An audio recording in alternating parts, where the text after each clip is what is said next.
আসসালামু আলাইকুম dear audience, আপনাদের সবাইকে স্বাগত জানাচ্ছি আজকের প্রেজেন্টেশনে। আমি তামিম আহমেদ। আজকে আমরা ট্রান্সলেশন টেকনিকের কিছু নিয়ম শিখব, যেগুলো স্পিকিং, রাইটিং এবং কারেকশানের জন্য অত্যন্ত জরুরি। বিসিএস সহ যে কোনো জব পরীক্ষা, বিশ্ববিদ্যালয় ভর্তি কোচিং, এছাড়া যারা আইএলটিএস সহ বিভিন্ন প্রতিযোগিতামূলক পরীক্ষার প্রস্তুতি নিচ্ছেন বা নেবেন, অথবা যারা ইংরেজি ভালো মতো শিখতে চান, তাদের জন্য ক্লাসটি অত্যন্ত গুরুত্বপূর্ণ হবে আশা করি। আমরা এখানে মূলত বি ভার্বের যে ব্যবহারটি হয় কন্টিনিউয়াস টেন্স গঠন করে বা প্যাসিভ ভয়েস করে, এগুলোর বাইরে বি ভার্বের কিছু ব্যতিক্রম ব্যবহার আছে, সেটি নিয়ে আলোচনা করব। এবং সেমি মডেল ভার্ব হিসেবে যে ইউজ টু এর যে ব্যবহার, এটি বিস্তারিত আলোচনা করার চেষ্টা করেছি। একজন যথেষ্ট পরিমাণ জ্ঞান লাভ করতে পারবে এখান থেকে ট্রান্সলেশনের ক্ষেত্রে, আর অবশ্যই কারেকশানের জন্য তো থাকছেই। তো চলুন আমরা শুরু করি আমাদের পাওয়ার পয়েন্ট প্রেজেন্টেশন।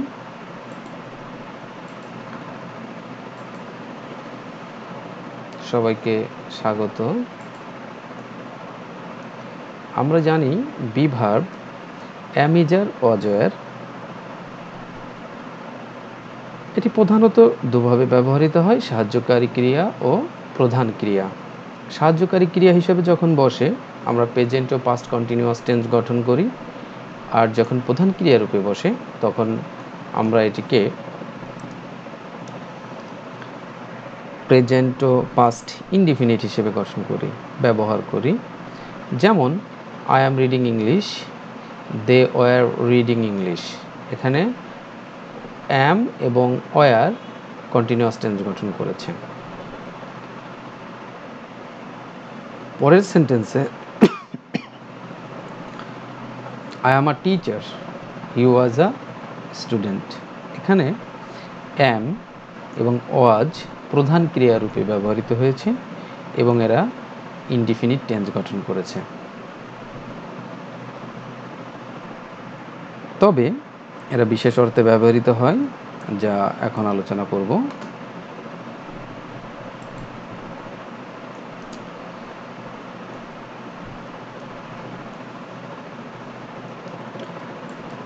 কারো বর্তমানে কোনো কাজ করতে হয় বা করার কথা আছে এমন বোঝালে আমরা নিচের গঠন ইউজ করব। আমরা জানি অ্যাম, ইজ, আর প্রেজেন্ট টেন্স গঠন করে, অতএব আমরা গঠনটি কি দেখছি, যেহেতু বর্তমানে কোনো কাজ করতে হয় অথবা করার কথা আছে, সেটি বোঝানোর জন্য আমরা এখন দেখছি সাবজেক্টের পরে অ্যাম, ইজ, আর বসবে plus to plus V1 plus object বা আদার। ও দ্বারা অবজেক্ট অথবা আদার বোঝানো হয়েছে, কারণ প্রতিটা সেন্টেন্সের শেষে যে অবজেক্ট বসবে এমনটি নয়, অনেক সময় অ্যাডজেক্টিভ বসতে পারে, অ্যাডভার্ব হতে পারে। আমরা জানি অবজেক্ট হিসাবে যেটি বসে সেটি সাধারণত নাউন বা প্রোনাউন, আর আদারের ভিতরে আমরা বোঝার সুবিধার্থে লিখেছি আদার, অ্যাডজেক্টিভ বা অ্যাডভার্ব বসতে পারেন। তাহলে দেখুন আমরা কিছু উদাহরণের প্র্যাকটিস করি। আমার কাজটি করার কথা আছে অথবা আমাকে কাজটি করতে হয়। যদি এরকম এক্সপ্রেশনগুলি আমরা ট্রান্সলেশন করতে চাই, তখন আমরা এই ব্যবহার দিব। যেমন আয়ের পরে অ্যাম বসে, এরপরে to plus V1, I am to do the work. এখানে করার ইংরেজি টু ডু, আর কাজটি the work noun, to do verb. আচ্ছা, এখানে একটু খেয়াল করুন, আমার কাজটি করার কথা যদি আমি এভাবে বলি তাহলেও একই ট্রান্সলেশন, আবার বলতে পারি আমার কাজটি করার কথা আছে, তারপরও একই ট্রান্সলেশন, অথবা আমাকে কাজটি করতে হয়, একই ট্রান্সলেশন। এখানে আমাদের দৈনন্দিন জীবনে অনেকেই আমরা এরকম বাধ্য থাকি এবং আমাদের এই অনুভূতিগুলো প্রকাশ করতে হয় যে আমার সেখানে যাওয়ার কথা, আমার সেখানে যেতে হয়। তো এই ধরনের যত এক্সপ্রেশনসগুলি থাকবে আমরা বি ভার্বের সাহায্যে প্রেজেন্ট টেন্স হলে অ্যাম, ইজ, আর এর সাহায্যে বাক্য গঠন করতে পারব। নিচের বাক্যটি দেখুন, তার সেখানে যাওয়ার কথা। বা তাকে সেখানে যেতে হয়। He or she is to go there. তাদের ফুটবল খেলার কথা বা তাদের ফুটবল খেলতে হয়। They are to play football. এখানে একটু বলে রাখি আমি তাদের ইংরেজিটা কি? তাদের ইংরেজি হলো দেয়ার। তার ইংরেজি হলো হি বা শি। তার ইংরেজি হলো হিজ বা হার, কিন্তু আমি ব্যবহার করছি হি বা শি। আমার মাই, কিন্তু আমি ব্যবহার করেছি আই। আপনারা কি জানেন এটার কারণ কি? ওকে, অনেকে জানতে পারেন, আবার অনেকের কাছে একটু কনফিউশন লাগতে পারে। ক্লিয়ার করে দিচ্ছি আমি। মূলত এখানে বাংলা যেটাই থাক, আমাদেরকে যখন ট্রান্সলেশন করতে হবে দেখতে হবে যে এটি কোন কেসে ব্যবহৃত হচ্ছে। এখানে আমার কাজটি করার কথা, তার মানে সাবজেক্ট কে? আমি। এক্সপ্রেশনটা যদিও আছে আমার, মানে পসেসিভ কেস, কিন্তু এই পসেসিভ কেসে তো এটি ব্যবহার করলে বাক্য পরিপূর্ণ হবে না। সে কারণে আমার এখানে মাই না বসে সাবজেক্টিভ কেস হয়ে যাবে। তাহলে আমরা কি বুঝলাম? বাংলা যে কেসই থাকুক না কেন, যখন বাক্যে বসবে সেটি যদি সাবজেক্টের জায়গা বসে, তাহলে কেস এর কারণে আমরা সেখানে সাবজেক্টিভ কেস বসাবো, সেই প্রোনাউনের অথবা নাউনের। কেস সম্পর্কিত কার সাথে? নাউন বা প্রোনাউনের সাথে প্রধানত আমরা যেটা পড়ি কেসের লিস্টে। এখন দেখি আমরা তার সেখানে যাওয়ার কথা। এই একই কারণে এখানে এটি যেহেতু সাবজেক্টিভ কেস বসেছে, তার হিজের সাবজেক্টিভ কেস হি। আচ্ছা, এখানে অর দিয়ে দেওয়া হয়েছে। যদি কেউ লেখে শি ইজ টু গো দেয়ার, তারটাও সঠিক। হি ইজ টু গো দেয়ার, তারটাও সঠিক, কারণ এখন জেন্ডার ডিসক্রিমিনেশন করা হয় না। হি বা শি যেই যেটা লিখুক না কেন, দুটোই কারেক্ট।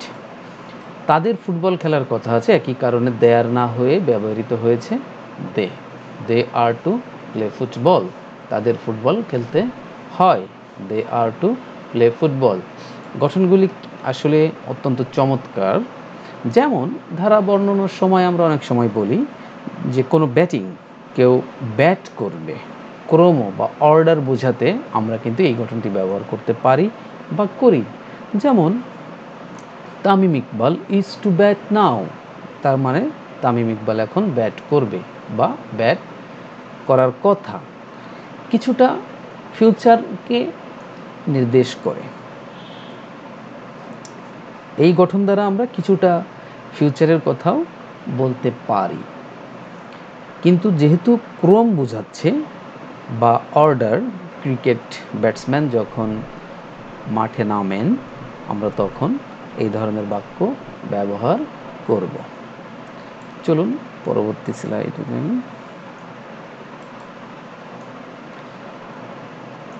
শুধু বর্তমান নয়, আমরা অতীতেও এরকম থাকে, কেউ কাজটি করলো বা করতে হতো, কেউ কাজটি করার কথা ছিল, আমরা ধরেই নিচ্ছি যে সে কাজটি করেছে, অথবা নাও করতে পারে, কিন্তু করার কথা ছিল। এরূপ বোঝাতে আমরা অ্যামিজারের জায়গায় ওয়াজ ওয়্যার এনে দিব। তাহলে কি দাঁড়াচ্ছে? সাবজেক্ট প্লাস গঠনটি কি দাঁড়াচ্ছে? Subject plus was were plus to plus V1 plus object other. এখানে আমি এক্সটেনশন কথাটা দিয়েছি অবলিকে, কারণ অনেক বইয়ে আপনারা দেখতে পারেন গঠন লেখা আছে সাবজেক্ট ভার্ব এক্সটেনশন, সংক্ষেপে অনেকেই বলেন। হ্যাঁ, ওটাও ঠিক। এক্সটেনশন বলতে এই অবজেক্ট অথবা আদার যাই থাক না কেন, ভার্বের পরে আমরা সেটিকে এক্সটেনশন বলছি। তাহলে দেখুন উদাহরণ, আমার কাজটি করার কথা ছিল অথবা আমাকে কাজটি করতে হতো। I was to do the work. তাদের ফুটবল খেলার কথা ছিল, they were to play football, বা তাদের ফুটবল খেলতে হতো। অর্থাৎ এখানে তারা কোনো কারণে হয়তো বাধ্য ছিল যে তাদেরকে রেগুলার নিয়মিত ফুটবল খেলতে হবে, অথবা তারা অভ্যস্ত ছিল, কিছুটা সেরকমও কিন্তু প্রকাশ করে। তবে বাধ্য অথবা চুক্তি হয়েছিল এরকম কথাই আমরা এই গঠন দ্বারা প্রকাশ করে থাকি। এই বিভার প্লাস ইনফিনিটিভ, এটিকে আমরা বলতে পারি, যেহেতু অ্যামিজার ওয়াজের বিভার plus infinitive to plus V1। জনের স্কুলে আসার কথা ছিল, তাহলে কি হবে? John was to come to school. জনের স্কুলে আসতে হতো, John was to come to school. এখন তার আসার কথা ছিল, সে এসেছে কি আসে নাই এটা কিন্তু আমি কনফার্ম বলতে পারছি না, বা বলা যাচ্ছে না, তবে সাধারণত তার আসার কথা। আমরা এই ধরনের এক্সপ্রেশন অবশ্যই করতে পারি। যেমন তাদের এখন পড়ার কথা, তাহলে কি হবে? দে আর টু রিড নাও। আশা করি আপনারা এই গঠনটি বুঝেছেন এবং এটি বি ভার্বের একটি চমৎকার ব্যবহার, যার মাধ্যমে আপনি সুন্দরভাবে দৈনন্দিন জীবনের অনেকগুলো আবেগ অনুভূতি প্রকাশ করতে পারেন। এছাড়া আপনি লেখার ক্ষেত্রেও এগুলি ব্যবহার করতে পারেন। আমরা পরবর্তী স্লাইডে যাব। ইউজ টু এর ব্যবহার। ইউজ টু আমরা কি জানি? ইউজ টু হলো সেমি মডাল ভার্ব। আমরা সেমি মডাল কেন বলা হয়? কারণ সেমি মডাল হলো, সেমি মানে অর্ধেক, আমরা সবাই জানি সেমি ফাইনাল তার মানে অর্ধেক চূড়ান্ত বা অর্ধেক ফাইনাল। সেমি মডাল ভার্ব কেন বলা হয়? কারণ ইউজ টু মডেল ভার্বের মতো ব্যবহৃত হয় এবং এটি ছাড়া সাধারণভাবে অন্য ভার্বের মতো বাক্যে বসতে পারে, এজন্য এদেরকে বলা হয় সেমি মডাল ভার্ব। আপনারা যদি মডেল ভার্ব পড়েন দেখতে পাবেন সেখানে মডেল ভার্ব লেখা আছে এবং কিছু ভার্ব আছে যেটাকে আমরা সেমি মডেল বলি। সেমি মডেলের ভেতরে আমরা পাই নিড, ইউজ টু, ডেয়ার, আরও কিছু ভার্ব আছে যেগুলো মডেল ভার্বের মতো আচরণ করে, আবার স্বাভাবিক ভার্বের মতো ট্রানজিটিভ, ইনট্রানজিটিভ বা অ্যাক্টিভ প্যাসিভ বিভিন্ন নিয়মে এরা ব্যবহৃত হয় মডেল ভার্ব ছাড়াও, এজন্য এদেরকে আমরা বলি সেমি মডেল ভার্ব। এখন ইউজ টু এর যে সেমি মডেল ভার্ব হিসেবে আমাদের কিছু বিশেষ ব্যবহার আছে সেগুলি দেখব এবং আশা করি আপনারা ইউজ টু সম্পর্কে অত্যন্ত পরিষ্কার একটি ধারণা এখান থেকে পাবেন। তাহলে চলুন। অতীতের অভ্যাস বোঝাতে ইউজ টু ব্যবহৃত হয়, অর্থাৎ অতীতে বা পূর্বে কেউ কোনো কাজে অভ্যস্ত ছিল এরূপ বোঝাতে আমরা ইউজ টু ব্যবহার করে থাকি। অত্যন্ত দারুণ একটি ব্যবহার এখানে পাওয়া যাচ্ছে। দেখুন, কেউ অতীতে কোনো কাজে অভ্যস্ত ছিলে, অর্থাৎ এটি আমরা তাদের এর আগে আমরা দেখেছি বাধ্যবাধকতা, কিন্তু এখানে বাধ্যবাধকতা নয়। স্বাভাবিকভাবে হিউম্যান নেচার অনুযায়ী অনেকেই আমরা বিভিন্ন কাজে অভ্যস্ত থাকি, সেটি প্রকাশ করতে আমরা ইউজ টু আনবো। এখন গঠনটি কি হবে? যে কোনো সাবজেক্টের পরে ইউজ টু বসবে প্লাস V1 প্লাস অবজেক্ট বা আদার। এখানে দেখুন সকল পার্সনের জন্য একই গঠন। আমরা জানি মডেল ভার্ব সমস্ত পার্সনের জন্যই একই গঠন বসে, কারণ I, we first person, second person বা ইউ থার্ড পার্সন যাই বসুক না কেন ইউজ টুর কোনো পরিবর্তন হবে না, আর এটি অবশ্যই পাস্ট ইনডিফিনিট টেন্সের মতো ব্যবহৃত হবে। এরপরে আমরা দেখি যে একই মানে একই অর্থ বোঝানোর জন্য আমরা কিন্তু আরেকটি গঠন ব্যবহার করতে পারি, সেটি হলো সাবজেক্টের পরে ওয়াজ wire.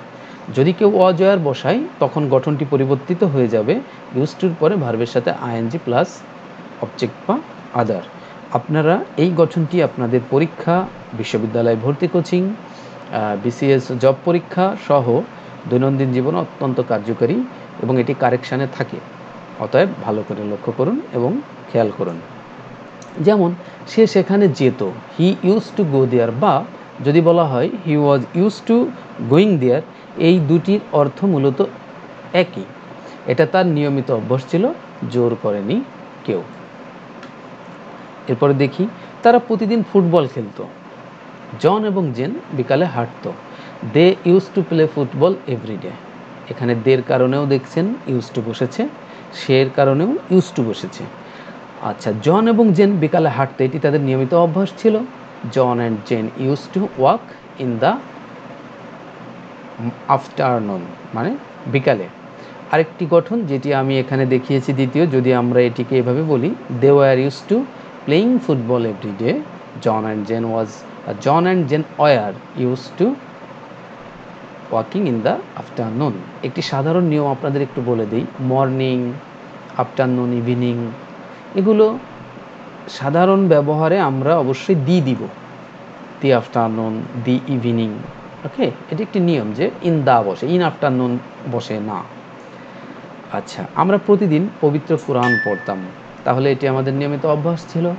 We use to read the holy Quran everyday.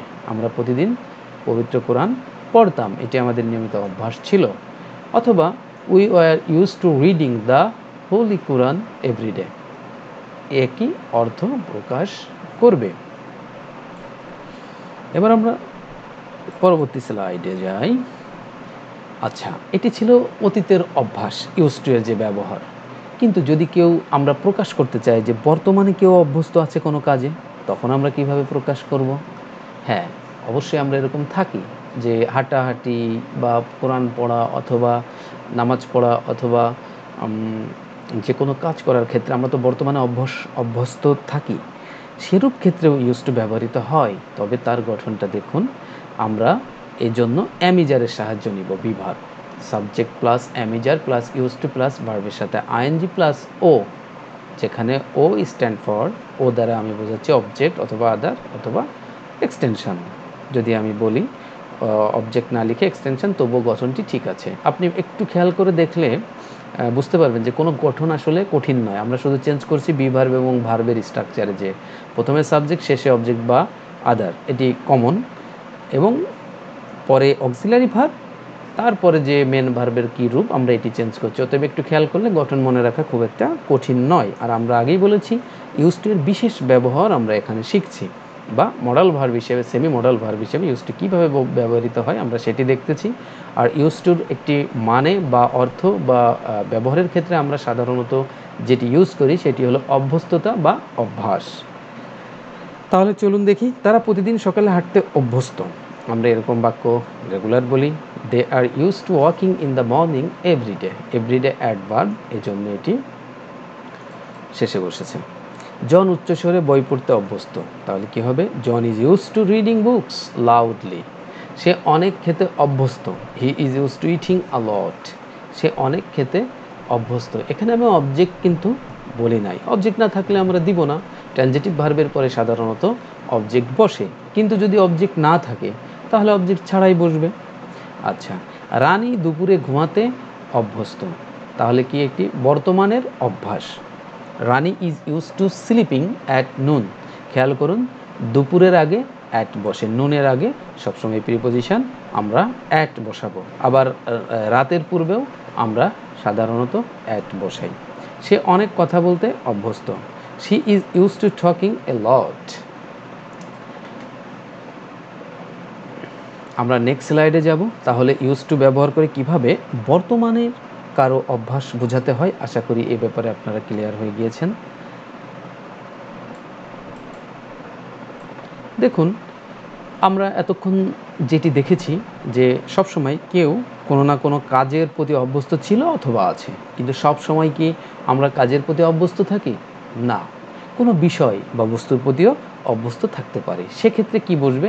সেক্ষেত্রে আমরা বর্তমানে অভ্যস্ততা বোঝাতে অ্যামিজারের পরে ইউজ টু, এরপরে নাউন বা নাউন ফ্রেজ, এনপি দ্বারা বোঝাচ্ছে নাউন ফ্রেজ, অর্থাৎ একটি শব্দ না বসে অনেকগুলি শব্দ বসতে পারে। সেক্ষেত্রে আমরা সেটিকে বলবো নাউন ফ্রেজ।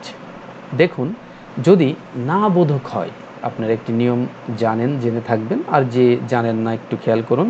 কখনো যদি না বোধক বাক্য তৈরি করতে হয়, সাধারণত বি ভার্বের পরে বা অক্সিলারি ভার্ব যেটি থাকবে তার পরে নট বসবে, তাহলেই সেটি না বোধক হয়ে যাবে। এছাড়া আরও কিছু ওয়ে আছে, যেমন নেভার, নট, নর, নেইদার ইত্যাদি শব্দ থাকলেও সেগুলি না বোধক বাক্য। সেগুলি অন্য আলোচনা আমরা অন্য এক সময় করব। তবে নট যোগ করে আমরা না ব্যবহার করব এবং সেটি অক্সিলারি ভার্বের পরে বসবে।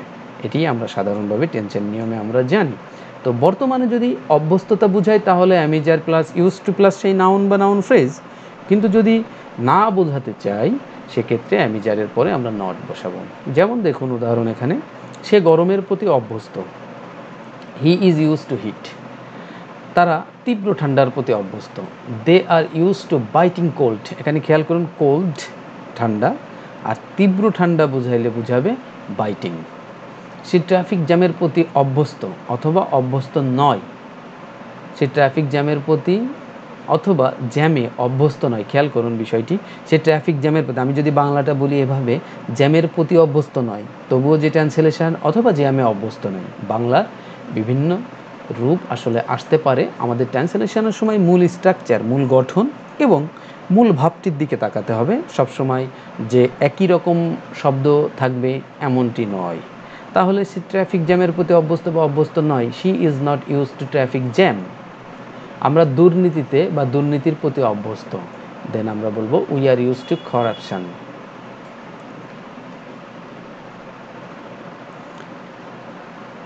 অতীতকালে যদি কোনো বিষয়ের প্রতি কেউ অভ্যস্ত থাকে, সেক্ষেত্রে আমরা ইউজ টুর ব্যবহার কী করব? খুবই সহজ, আপনারা ইতিমধ্যে কেউ কেউ বুঝে ফেলেছেন।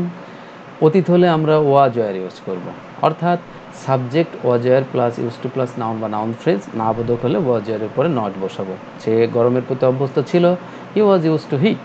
তারা ঠান্ডার প্রতি অভ্যস্ত ছিল, they were use to biting cold. Traffic জ্যামের প্রতি অভ্যস্ত ছিল না, she was not use to traffic jam. আমরা দুর্নীতি বা দুর্নীতির প্রতি অভ্যস্ত ছিলাম না, তাহলে we were not use to corruption. অনেকে একটু বলতে পারেন যে sir was not were not যদি আমি একসাথে লিখি তাহলে কি হবে? হ্যাঁ, একসাথে লেখা যায়, তবে একটি কথা মনে রাখবেন, নিয়মটি একটু বলে দিই। কন্ট্রাকশন ফর্ম মূলত ইনফর্মালি ইউজ করা হয়, ফর্মাল লেখাতে সেপারেট লেখাই ভালো। আচ্ছা, আরেকটি বিষয় হলো ফর্মাল, আমরা সাধারণত এটি কোশ্চেন করার সময় কন্ট্রাক্টেড ফর্মটা আমরা বেশি ব্যবহার করি, আর এই ক্ষেত্রে এটি ইউজ করি। কিন্তু এর মানে নয় যে আবার অনেকে বলবেন যে এটি ব্যবহার করাই যাবে না, না, বিষয়টি তেমন নয়, কেউ করলে করতে পারেন, তবে আমি এটিকে প্রেফার করি বা এভাবেই লিখি। আপনারা এভাবে লিখলেই ভালো, কারণ দেখবেন যেখানে কন্ট্রাক্টেড ফর্মস লেখা আছে ওখানে ব্যবহারে লেখা আছে যে কন্ট্রাক্টেড ফর্মটি মূলত প্রশ্ন করা বা ইনফর্মাল রাইটিংয়ে বেশি ব্যবহৃত হয়।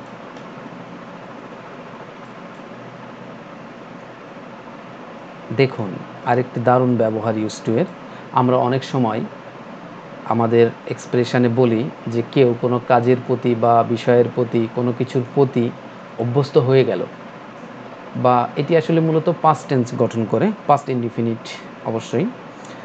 তো এগুলো যেহেতু ব্যতিক্রম ব্যবহার, আমরা এক্সপ্রেশন দেখেই মূলত ট্রান্সলেশনগুলো করব। টেন্সের ব্যাপারটি আমরা যতদূর বুঝবো না বুঝবো এখান থেকেই বুঝে নিব। সেটি হলো যে আমরা অনেক সময় বলি যে কেউ কোনো কাজের প্রতি অভ্যস্ত বা অভ্যস্ত আছে, ছিল, ঠিক আছে, ছিল, কিন্তু কেউ নতুন একটি পরিবেশে গিয়ে অভ্যস্ত হয়ে গেল, এরূপ যদি আমি বুঝাই, অবশ্যই এটি পাস্ট টেন্স হবে, পাস্ট ইনডিফিনিট বলবো আমরা। সেক্ষেত্রে আমরা গট এর ব্যবহার করব। তাহলে দেখুন, goat plus use to plus noun বা নাউন ফ্রেজ, আর যদি ভার্ব আসে অবশ্যই আইএনজি হবে। এটি কিন্তু কারেকশানে আসার অনেক বেশি সম্ভাবনা থেকে যায় একটু কঠিন স্ট্রাকচারের ভেতরে। আপনারা মনে রাখবেন যে গট একটি বিভার্বের মতোই আমরা মনে রাখবো, তাহলে সহজ হয়ে যাবে যে গটের পরে ইউজ টু আসলেও ভার্বের সাথে আইএনজি হবে। তাহলে দেখুন, তারা লোডশেডিংয়ের প্রতি অভ্যস্ত হয়ে গেল, they got use to load shedding.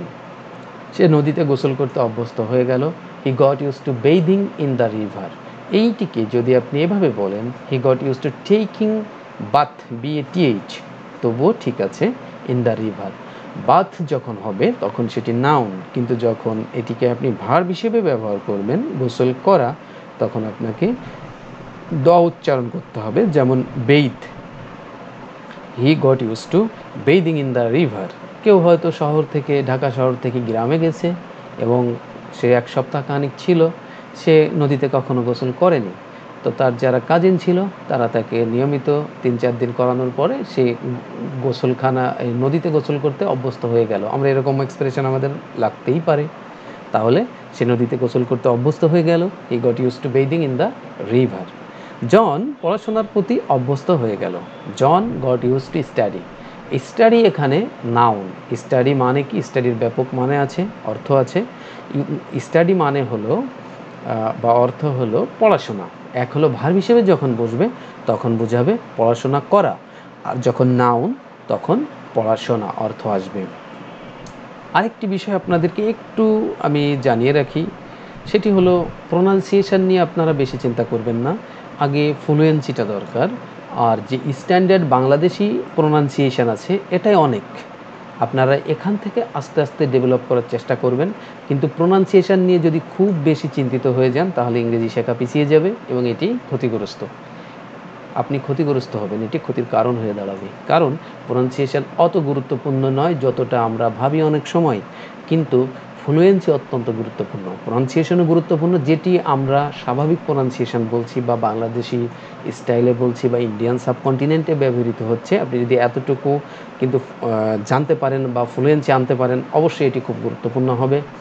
আর ইংরেজি এর উপরে আমি আলোচনা করব একদিন আমার চ্যানেলে, ইউটিউব চ্যানেলে। আপনারা অবশ্যই সাবস্ক্রাইব করবেন এবং সাথে থাকবেন। এখন দেখুন, আমরা অতীতকালের অভ্যস্ত হয়ে গেল বুঝালাম, বর্তমান কালের অভ্যাস বুঝালাম, কিন্তু ফিউচারেরটা কিন্তু বলা হয়নি। অর্থাৎ কেউ ভবিষ্যতে অভ্যস্ত হয়ে যাবে, যদি এরূপ বুঝাই তাহলে কেমন গঠন হবে? দেখুন দারুণ নিউজ এখানে। সেক্ষেত্রে আমরা উইল আনবো। উইলের পরে গেট। উইলের পরে আমরা জানি V1 বসে, সেই হিসাবে মনে রাখবেন যে উইল গেট। এরপরে ইউজ টু নাউন বা নাউন ফ্রেজ, আর যদি কোনো কাজ হয় তাহলে গেট ইউজ টু প্লাস ভার্বের সাথে আইএনজি অবজেক্ট অথবা আদার এক্সটেনশন। তাহলে দেখুন আমি চেষ্টা করেছি একই ভার্ব রাখার আপনাদের বোঝার সুবিধার্থে। তারা লোডশেডিংয়ের প্রতি অভ্যস্ত হয়ে যাবে। আমরা জানি ঢাকাতে লোডশেডিং কম হয়, গ্রামে বেশি হয়। একজন গ্রামে আসলো, আসার পরে সে খুব লোডশেডিংয়ে প্রবলেম বোধ করছে, হয়তো তার মুরব্বীকেও বলে না না সে সমস্যা নাই, আস্তে আস্তে লোডশেডিংয়ে সে অভ্যস্ত হয়ে যাবে। যদি এরূপ বুঝাই আমরা, তখন এই যে আমাদের উইলের ব্যবহার, তাহলে কি তারা লোডশেডিংয়ে অভ্যস্ত হয়ে যাবে বোঝাচ্ছি। They will get use to load shedding. এখানে উইল, সে নদীতে গোসল করতে অভ্যস্ত হয়ে যাবে। He will get use to bathing in the river. জন শীঘ্রই পড়াশোনার প্রতি অভ্যস্ত হয়ে যাবে। অর্থাৎ জন বর্তমানে পড়ে না, সে পড়তে ভালোবাসে না, তাহলে John will soon get use to study. এখানে আমরা সুন ইউজ করেছি ভার্বের পরে, ভার্বের পরে, ওই মডেল অক্সিলারি উইলের পরে। তো এরপরে আমরা দেখি, আশা করি আপনারা বুঝতে পেরেছেন। একটু আপনাদেরকে কিছু বিষয় আমি ধারণার ভেতরে দিয়ে দিতে চাই। সেটি হলো, ভালো করে লক্ষ্য করুন, ইউজ টুকে বর্তমানকাল বোঝাতে যদি কেউ ইউজ টু হিসাবে ব্যবহার করতে চায় তাহলে কিন্তু হবে না। যেমন আই ইউজ টু গো দেয়ার, এটা হবে না। আমি লিখে দিয়েছি আই ইউজ টু গো দেয়ার হবে না। ইউজ টু যেহেতু এটা সেমি মডাল ভার্ব, এর কিছু বৈশিষ্ট্য আছে। কেন এটিকে আমরা সেমি মডাল বলি? দেখুন, ইউজ টু এর নাবোধক গঠন কিন্তু ইউজ টেন্ট টু গো দেয়ার হয়। অর্থাৎ ইউজ যেহেতু auxiliary verb use to semi modal হিসেবে বসছে, এর সাথে নট বসতে পারে। আবার আরেকটিভাবে আমরা বসাই, যেহেতু আমরা দেখেছি ইউজ টু অতীতের অভ্যস্ততা বোঝায়, এজন্য আমরা পাস্ট ইনডিফিনিট টেন্স হিসেবে বসতেছে, এজন্য আমরা ডিড নট ইউজ করব। আর ইউজ টুকে ডিডের পরে আমরা জানি V1 বসে, ইউজড হলো V2, এটির V1 হবে ইউজ। তো আমরা কি লিখতেছি? I did not use to go there. এই গঠনটি বেশি ব্যবহৃত হয় ও পরিচালিত। তাহলে আমরা কি শিখলাম? যদি ইউজ টুকে আমরা প্রেজেন্টে বসাতে চাই, ইউজ টু হবে না, তখন আমরা এটিকে বলবো অবশ্যই বিভার্ব দিয়ে লিখবো, I am used to going there. আর ইউজ টু এর সাথে নট বসতে পারে, তবে এই গঠনটি খুব কম দেখি আমরা। আর যদি নাবোধক আমরা বসাতেই চাই অতীতে, তাহলে আমরা I did not use to go there, এই স্ট্রাকচারটি আমরা বসাতে পারবো। এখন দেখুন প্রশ্নবোধক, যেহেতু সেমি মডেল ভার্ব, তাহলে আমরা জানি সেমি মডেলটা সাবজেক্টের আগে যায়। তাহলে দেখুন প্রশ্নবোধক কী হবে? ইউজড হি টু গো দেয়ার। এটা আপনাদের জেনে রাখা দরকার, কারণ কোথাও দেখলে আপনার মনে হতে পারে গঠনটি ভুল আছে, আসলে তা না। দেখুন খেয়াল করে, ইউজড হি টু গো দেয়ার, এখানে ইউজড হি টু গো দেয়ার বসতে পারে, এবং এটিকে যদি কেউ এই ডিডির ব্যবহার দিয়ে যেভাবে পাস্ট ইনডিফিনিটের কোশ্চেন বানানো হয় সেভাবে লেখে, তবুও ঠিক। কী লিখেছি? Did he use to go there, অবশ্যই ডিড বসেছে, অতএব V1 ইউজ বসবে। তাহলে এটি হলো ইউজ টু এর বেসিক বা একটু ব্যতিক্রম ব্যবহার। আপনারা অবশ্যই মনে রাখবেন যে এই বাক্যগুলোও সঠিক। আমরা একটু দেখি মেন ভার্ব ইউজ। আমরা জানি ইউজ মেন ভার্ব রূপে বসতে পারে, আর সেটির মানে হলো ব্যবহার করা। আপনি এটাও জেনে থাকবেন, বা না জানলে এখন জানুন, ইউজ যখন ভার্ব হবে তখন আমরা উচ্চারণ করব ইউজ, আর যখন এটি নাউন হবে তখন উচ্চারণ হবে ইউজ। বর্গের জর জায়গায় আমরা দন্তের ইউজ করতে উচ্চারণ করতে পারি ইউজ। অর্থাৎ ইউজ অর্থ ব্যবহার করা, আর ইউজ অর্থ ব্যবহার। আর এটি যেহেতু মেন ভার্ব, তার মানে তখন এটি ট্রানজিটিভ ভার্ব হয়ে যায়, অথবা অনেক সময় ইনট্রানজিটিভ ভার্ব বসাতে পারে। তখন এর V1 হলো ইউজ আর V2 হলো ইউজ। আচ্ছা, একটি বিষয় এখানে আমি লিখি নাই, তবে আপনাদের জানার জন্য বলতেছি। আপনার যখন ইংরেজি বই পড়বেন, ইংরেজি লেখা দেখবেন দে আর ইউজ টু গো দেয়ার, অর্থাৎ ইনফিনিটিভের পরে বি ভার্ব বসেছে এবং ইউজ টুর পরে V1, তখন মনে রাখবেন ইউজ টু সেমি মডেল রূপে বসেনি, ইউজ টু তখন মেন ভার্ব রূপে বসেছে এবং ইউজ টু এর প্যাসিভ ফর্ম, তারপরে ইনফিনিটিভ বসেছে, এবং সেটি ব্যবহার করা হয় সেই অর্থে বসেছে, অতএব সেটি সেমি মডেল। আশা করি সেমি মডেল এবং মেন ভার্বের যে অর্থের পার্থক্য এবং দুটির ব্যবহারের পার্থক্য আপনারা বুঝতে পেরেছেন।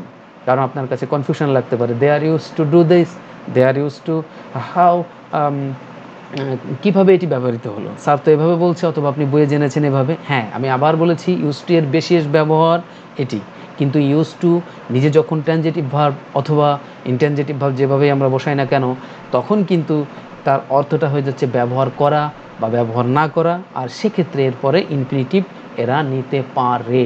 যেমন be verbs are use to form continuous tenses.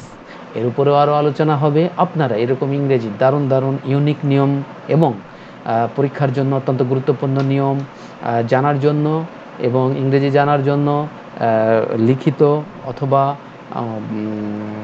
কথ্য ইংরেজি যাই বলুন, স্পিকিং বা রাইটিং ইংলিশের জন্য দারুণ দারুণ নিয়ম, এবং আপনি ফ্রি হ্যান্ড রাইটিং শেখার জন্য, এছাড়া ইংরেজি ল্যাঙ্গুয়েজ অ্যান্ড লিটারেচারের বিভিন্ন বিষয়, এইচএসসি, এসএসসি, তারপরে কলেজ, অনার্স, মাস্টার্সের বিষয়গুলো অবশ্য কম থাকবে, তবে তাও আমার ভবিষ্যৎ পরিকল্পনা আছে যে আমাদের এই চ্যানেলে আমরা এরকমের কিছু ইংরেজি ক্লাস নিব যেগুলো দ্বারা আপনারা উপকৃত হতে পারেন। সেজন্য বলছি অবশ্যই আপনারা আমার এই চ্যানেলে সাবস্ক্রাইব করুন এবং বেল আইকন ক্লিক করে রাখুন, যার ফলে আপনি বিভিন্ন নোটিফিকেশান পাবেন।